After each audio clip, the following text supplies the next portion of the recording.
പള്ളിക്ക് മുകളിൽ നിന്ന് ഇനിയും ചാടി ഇറങ്ങി ഓടാത്ത യേശുവും, നട തുറന്നാൽ ഇനിയും ഇറങ്ങി ഓടാത്ത ദേവിയും, ഇരുട്ടിന് പൊട്ടുതൊടിച്ച വെളിച്ചവും, റോഡിൻ്റെ നെഞ്ചെത്തി ചാർത്തിയ സീബ്ര കുറികളും, ചേർത്ത് പിടിക്കുന്ന ചെറുകാറ്റും ഒന്നും ഒരു തരത്തിലും എന്നെ വിധിക്കുന്നില്ല എന്നത് ഈ പുലർച്ചയിലെ ഇരുട്ട് എനിക്ക് തരുന്ന ഉറപ്പ്. നീ എന്താ ചെയ്യണേ? നിൻ്റെ അപ്പൻ്റെ അപ്പൻ എന്താ ചെയ്യണേ എന്നൊന്നും ചോദിക്കാൻ ഒരപ്പൻ്റെ മക്കളും കിടക്കപ്പായയിൽ നിന്നെഴുന്നേറ്റിട്ടില്ല എന്നത് സ്വാതന്ത്ര്യം, സമാധാനം, സന്തോഷം. നാട്ടുകാരും വീട്ടുകാരും കൂട്ടുകാരും ഇടവും വലവും നിന്ന് വലിച്ചു കീറി പിച്ചു ചീന്തി ഉടുതുണിക്ക് മറുതുണിയില്ലാതെ എൻ്റെ നാണം, മാനവും ഭൂമിയുമില്ലാണ്ട് നിന്ന നിൽപ്പിൽ വിഷാദകാശിക്ക് വണ്ടി പിടിക്കുമ്പോൾ വിളിക്കാൻ പിന്നെ ഇരുട്ട് തന്നെ ഏക ആശ്രയം.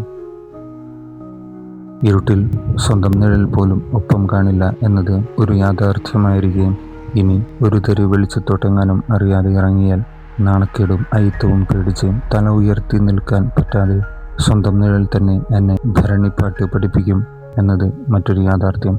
അങ്ങനെ സ്വന്തം നിഴലെങ്കിലും ഒപ്പം കാണുമെന്ന് ആശ്വസിക്കാൻ നിവൃത്തിയില്ലാത്ത ഇരുട്ട് തന്നെ കൂട്ട്. ഉള്ളിലെ ഇരുട്ടിൽ നിന്ന് പുറമെ പുലർച്ചയുടെ ഇരുട്ടിലേക്ക് ഇറങ്ങുവാൻ പറ്റുന്നിടത്താണ് വെളിച്ചത്തിലേക്കുള്ള എൻ്റെ യാത്രയുടെ തുടക്കം. ആ തുടക്കം ജീവിതത്തിൽ ആകെ നഷ്ടപ്പെട്ടിരിക്കുന്നിടത്ത് നിന്നുള്ള ഇറങ്ങി ഓട്ടമാണ്.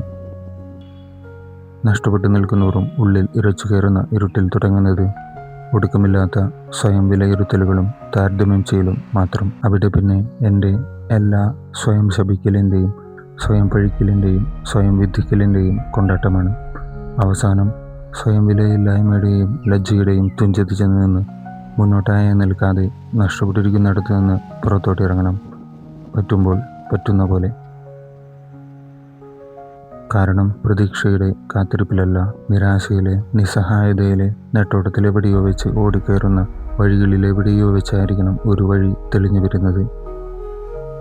അതിനാൽ നഷ്ടപ്പെട്ട് നിൽക്കരുത്, നഷ്ടപ്പെട്ട് നടക്കണം. നടന്നെത്തുന്ന വഴികളിലൂടെ പിന്നെയും മുന്നോട്ട്. വഴിതെളിയാം, വഴിതെളിയാതിരിക്കാം, പക്ഷേ നഷ്ടപ്പെട്ട് നിൽക്കരുത്, നഷ്ടപ്പെട്ട് നടക്കണം.